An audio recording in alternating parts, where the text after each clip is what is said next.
Hey guys, before we start this video, I want to give a shout out to my brand new channel, The Big Stack. This is going to be the home of our podcast, and episode number 1 will go live at the exact same time that this video goes live. It is a companion piece to this. We spend 90 minutes dissecting everything that went wrong in gaming in 2018, and I think you are going to love it. So do me a favor, click on the link in the description box below, or search The Big Stack here on YouTube, or click on the link somewhere on the screen and hit subscribe. I would love it if we would hit just 1,000 subscribers today. I know that we can do it with your support, and I think you'll love the podcast. So go hit subscribe, check it out, and enjoy the content. What's up, ladies and gentlemen of YouTube? Boogie2988 coming at you live once again through the power of the internet. And 2018 is basically finally over, which is a really good thing, I think, for a lot of us. Now, we had a really good year for gaming with some really incredible games that we will be talking about probably for the next decade or so. But that doesn't mean everything was peaches and cream in 2018. There was plenty of things that went wrong.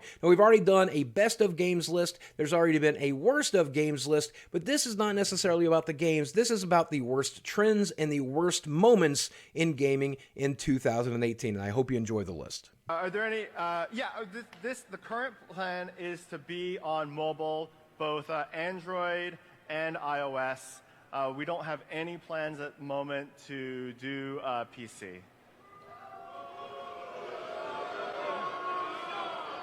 Do you guys not have phones? Yeah, you guys all have phones, right? So in 2018, we saw a shift to a lot of big brands moving to mobile. And here's the thing. Yes, I get how appealing it is to develop a mobile game. I have a phone in my hand. You have a phone in your pocket. We all have phones. You're probably even watching this on a phone. And look, a lot of us do play mobile games, and mobile games can be fun. But in 2018, we saw a lot of brands and a lot of IPs that we would never expect to be on a phone move to a phone. The Diablo franchise, which is historically a PC franchise that uses a lot of mouse and keyboard twitchiness, moving to a phone. Command & Conquer, which is a real-time strategy series that, again, really needs mouse and keyboard to play it properly, moving over to a phone very unsuccessfully, I might add. And the thing is, people have been waiting for years for sequels for some of these franchises, and instead of getting like a native version that's on the console or the PC where it belongs, it's a dumbed down, watered down version filled with microtransactions on your mobile device. That's not what anybody wants.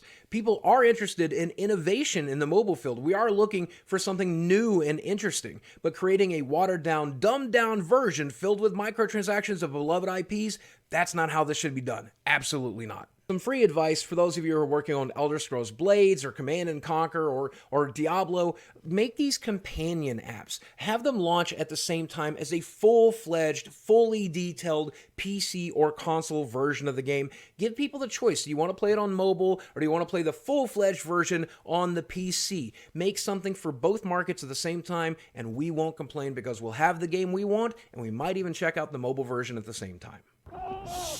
Fuck it! Hello, old friend. Battlefield 5 did make my worst games list, but I'm not going to complain about it here. It's just kind of a placeholder, a stand-in for something that we saw happen in 2018, and that's a lot of developers and a lot of people taking this contradictory, attacking stance towards their gaming audience and ultimately tanking their game in the process. When people complained about historical accuracy and other issues with Battlefield 5, the developers basically said, if you don't like it, don't buy it. And if you look at Battlefield 5 sales, they didn't buy it. And this is just a bad way to treat your customer base. This is just a bad way for a developer to act. And we saw this with other companies as well. Don't forget the folks over at ArenaNet and Guild Wars 2 when they got in this Twitter controversy, just attacking their viewer base, attacking YouTubers who create content about the game.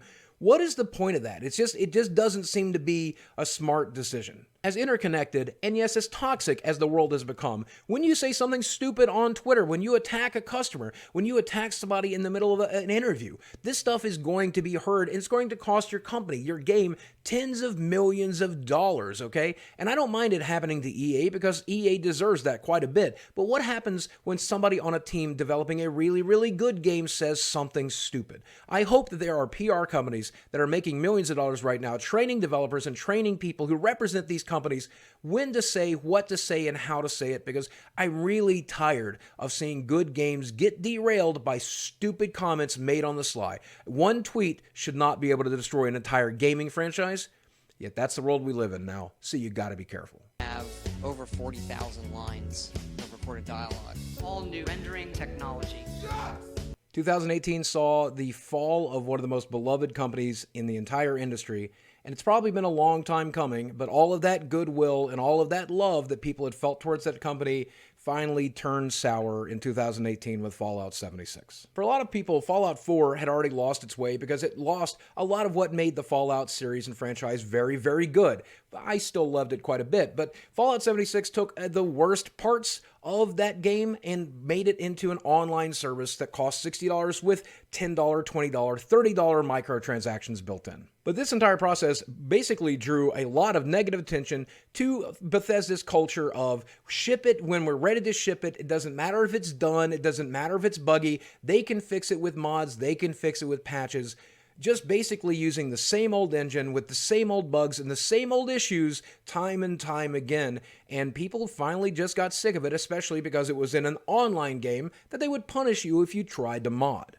But with the realization that the new Elder Scrolls game and the other games that Bethesda is working on continues to use the same old buggy, miserable engine, and will, of course, have the same issues and the same bugs this engine has always had, turn what used to be just pure hype into extreme dread. People are just terrified that these games are going to be monetized and terrible, and online services and all of that goodwill that Bethesda built over the years is just gone. But Bethesda is not the only company that squandered their goodwill this year. A lot of people will point to Blizzard as a company that, after being bought by Activision, just kind of became a shell of its former self. We saw the lead of Hearthstone, Ben Brode, abandon the project, moving on to greener pastures. We saw Destiny 2, which is not a Blizzard game, added to the Battle.net launcher. That's an Activision game developed by Bungie. That's not even a Blizzard project. We saw the niche game Heroes of the Storm basically getting defunded, with all of the prize tournament money being removed and the developers being moved off the team. The latest World of Warcraft expansion is being touted as the worst World of Warcraft expansion yet.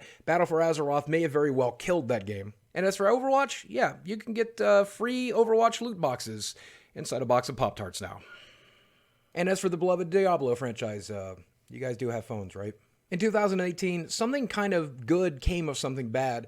While they were developing the new Red Dead Redemption, a lot of people started talking about overworked crunch time developers, and I think this is actually kind of a good thing, but I wanted to put it on the list. Having known gaming developers for over 20 years, I can tell you that the entire industry has a culture of overtime hours during crunch time just before lunch, and it's all volunteer stuff. You're never required to do it, but it really will reflect on your job performance and whether or not you perform well at that company if you don't put in the overtime. But thanks to an interview from one of the Rockstar writers, they shone a light on the fact that people at Rockstar were working 100-hour work weeks in order to get this game ready to go. And that gave a lot of developers from a lot of other companies an opportunity to speak out against this practice. The good news is Rockstar and a lot of other companies have vowed to basically try to end that practice, making sure that people are fully compensated for overworked hours. And I think that is an awesome system. So as much of it is a bad thing that people have to work those hours and have worked those hours in the past, it looks like the culture is shifting, and that's a good thing.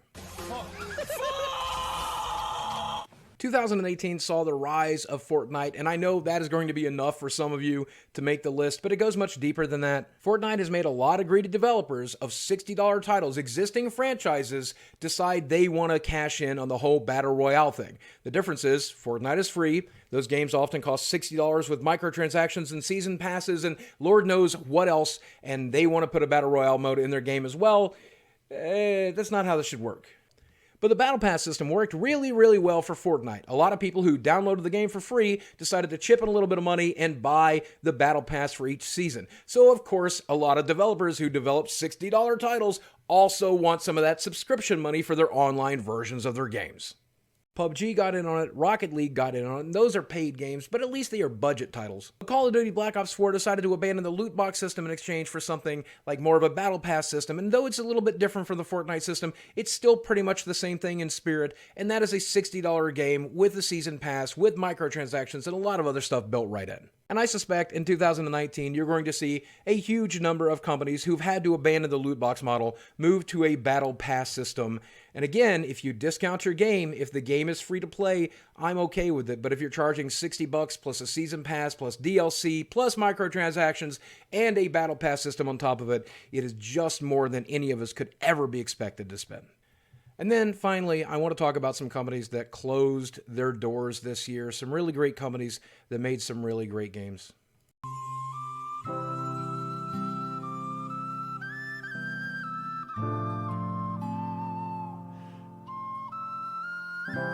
Most notable studios here, we saw EA finally shutting down Visceral after Battlefield Hardline crashing and burning. We saw Boss Key Productions, Cliff Bleszinski's company, shut down after Lawbreakers failed and without being able to cash in on the whole Radical Heights Battle Royale thing. And then, of course, Telltale Games shutting down, which basically just came down to bad management and bad overextension, with trying to create too many games with too many expensive licenses. And that's it. That was 2018 in a nutshell. What other predatory practices and miserable stuff and failed experiments and just toxic things did I miss? Let me know in the comments section below, because I'm sure there's plenty. But despite all this vitriol, 2018 was one of the best years for gaming, with some games that we will be remembering for the rest of our lives. So don't forget to check out my best games of the year list. I think you'll really enjoy it. While you're down there, check out that link to our podcast channel. Hit subscribe if you really want to support us, and I'd appreciate it if you did. Guys, as always, thanks for watching. I love you very much, and I'll speak with you again. I hope you enjoy 2019.